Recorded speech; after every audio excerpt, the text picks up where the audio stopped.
गावाकडून निघायची तयारी आणि आम्हाला जायचं होतं पाहुण्यांच्या घरी. श्री स्वामी समर्थ. मी आहे अमृता आणि माझा जो गावाकडचा ब्लॉग आहे ते कंटिन्यू करते, कारण आज आमचा निघायचा दिवस होता. आजचा दिवस तर आमचा पाहुण्यांच्या घरी फिरण्यातच जाणार होता. तर आम्ही गेलो होतो एका पाहुण्यांच्या घरी. तिथे ना सदाफुलीची खूप फुलं होती आणि ती बघितलं ना एवढं छान वाटत होतं. जसं नेहमी मला फुलं बघितल्यानंतर प्रसन्न वाटत होतं, तसंच मला इथे पण वाटत होतं.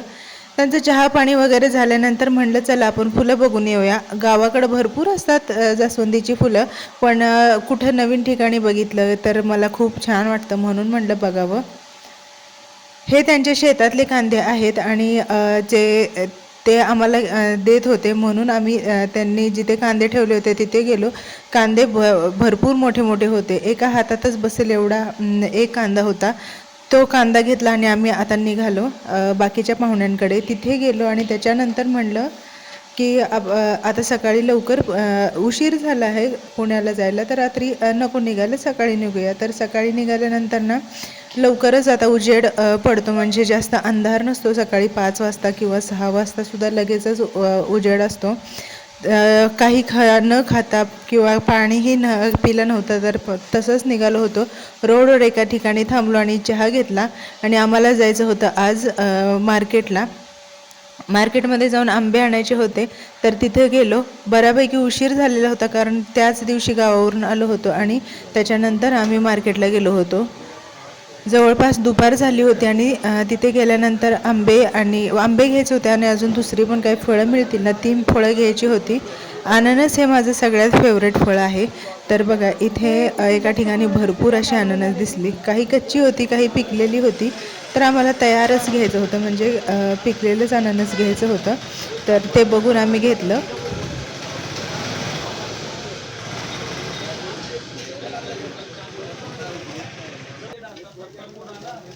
मेन आंबे घ्यायचे होते, ते आंबे घ्यायचे राहिले, पण म्हटलं आता 1-2 ठिकाणी आंबे बघितलेत. आता जाता जाता एका ठिकाणी बघावे, चांगले असले पाहिजे आणि थोडेसे आपल्याला परवडतील असे पण असले पाहिजे.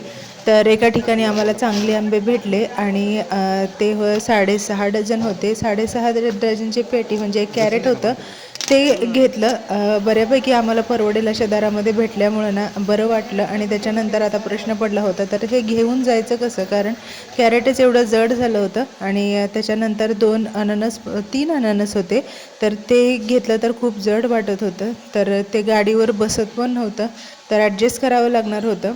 त्यांच्याकडून व्यवस्थित बांधलं आणि बघा हे ना खांद्यावर घेऊन चालले होते. त्यांना म्हटलं ओझं आहे, 2 जण पकडू, पण 2 जण पकडलं ना तरीसुद्धा जमत नव्हता. तर तसंच ॲडजस्ट करून घरी घेऊन आले. आणि हा आहे दुसऱ्या दिवशीचा व्हिडिओ. घरामध्ये ना भरपूर पसारा पडलेला आहे. हॉल असा वाटतच नाही, गोडाऊनासारखाच वाटतोय, कारण घरात गावावरून धान्य आलेलं आहे आणि ते आता वरच्या टेरेसवरच्या स्टोरूममध्ये टाकायचं आहे. आता ते काय एकदम आपल्याला जास्त जाणार नाही, म्हणून मी 10-10 किलोच्या पिशव्या असतात ना त्या भरून घेते दोन्ही हातामध्ये आणि ते वरती ओतून येते, म्हणजे आपलं काम करत करत घरातला पसारा पण कमी कसा होईल हेच बघत असते. आता टेरेस आमचं खूप वरती आहे आणि तिथं न्यायचं म्हणलं म्हणजे ते एक तारेवरची कसरतच आहे. म्हणजे एखाद्या जिममधल्या व्यक्तीला जितकी मेहनत करावी लागते ना, तितकी मला मेहनत करावी लागले घरातलं धान्य टेरेसवरती नेऊन टाकायला. तर बघा अशा प्रकारे वरच्या रूममध्ये बॅरल ठेवलेले आहेत, तिथे नेऊन रोज 3 किंवा 4 वेळा फेऱ्या मारून मी सगळं धान्य टाकलं. आणि घरामध्ये जेव्हा पसारा कमी झाला ना तेव्हा छान वाटलं मग, आणि व्यवस्थित पण वाटतं. पाहुणे येणार होते त्यामुळे घरात पसारा ठेवून चालणारच नव्हतं. हळूहळू करून पसारा आम्ही कमी केला, तेव्हा घर कुठे चांगलं वाटायला लागलं. आता घरामध्ये फक्त काही धान्याचाच पसारा नव्हता, आणलेली फळं, आंबे होते, अननस होतं किंवा गावावरून आलेले कांदे होते, सगळे घरभर पसरलेले होते. व्हिडिओमध्ये तुम्हाला दिसतच आहेत. तर ते बघा तर आता ते जरी आंबे आणले तरी तिथे व्यवस्थित चेक करून नव्हते घेतले, काही चांगले काही खराब आहेत का ते चेक केले आणि साईडला काढून ठेवले. आणि मग जे खराब होते ते साईडला काढले आणि जे चांगले चांगले होते ते व्यवस्थित त्याच्यामध्ये घालून ठेवले. रियांशी मस्त लुडबुड चाललेली होती, कारण त्याला असे फळं भरपूर बघितली ना खूप छान वाटतं. कारण गावाकडे गेल्यानंतर झाडाची तर बघतो, पण विकत एकदम आणलेली ते सुद्धा त्याला पाहायला मिळतात, त्यामुळे तो खूप खुश होतो. बऱ्यापैकी सगळे आंबे ना चांगलेच होते. एक 4-5 आंबे जेवढे खराब होते ना तेवढे साईडला काढले आणि खरं सांगायचं म्हटलं तर 4-5 आंबे त्यांनी एक्स्ट्रा दिलेले होते ना, तर तेच तेवढे खराब निघाले. म्हणजे त्यांना अंदाज असावाच की हे आंबे एवढे खराब होतील म्हणून त्यांनी एक्स्ट्रा टाकले असावेत. तर त्याच्यानंतर पाहुणे आले आणि दारामध्ये जांभळाचं झाड आहे, त्याची जांभळं काढली. एवढी सुंदर जांभळं आहेत ना, खूप छान वाटलं. आणि असं फ्रेश ऑर्गॅनिक जांभळं खायला किंवा फळं खायला कोणाला आवडणार नाहीत.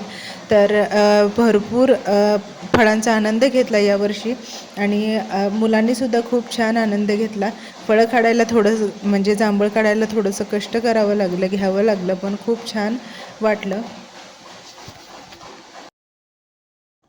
जांभळाचं झाड मोठं आहे ना, त्याच्यामुळं काही जांभळं काढायला जमतच नव्हतं. पण कसं तरी आपण ट्राय करून काढले, कारण चादर किंवा बेडशीट खाली पकडलेलं होतं सगळ्यांनी त्याला. पण अर्धी जांभळं त्याला मार लागल्यामुळं अर्धी खाली पडत होती, अर्धी त्याच्यामध्ये पडत होती. म्हणलं ठीक आहे, जेवढे भेटतील तेवढे भेटतील म्हणून आम्ही हे केलं. तरी पण आम्हाला एक 2-2.5 किलो जांभळं भेटली असतील. आणि खरं तर ती खाण्यापेक्षा ना ती काढायची मजा एवढी होती ना, एकदम गावाकडचा फील आला आणि खूप छान वाटलं. तर बघा, तुम्हाला हा व्हिडिओ कसा वाटला नक्की सांगा बरं का. कारण ना ह्या व्हिडिओमध्ये थोडंसं गावाकडचा फील आलेला आहे आम्हाला पण. आणि बघा, आता ही काढलेली जांभळं किती छान आणि एकदम टपोरी मोठी मोठी आहेत. आणि जी डार्क जांभळं आहेत ना ती खूप छान लागतात. म्हणजे थोडीशी काळपट असतात, ती पूर्ण पिकलेली असतात, गोड लागतात. बघा, आतूनसुद्धा इतकं छान वाटत होतं आणि खूप दिवसांनी जांभळं खाल्ली ना त्यामुळं खूप मस्त वाटलं, एन्जॉय केला. घरी काढलेली जांभळं होती त्याच्यामुळं तर एकदमच मस्त. तर चला, आपण भेटूया अशा छानशा पुन्हा व्हिडिओमध्ये. तोपर्यंत बाय.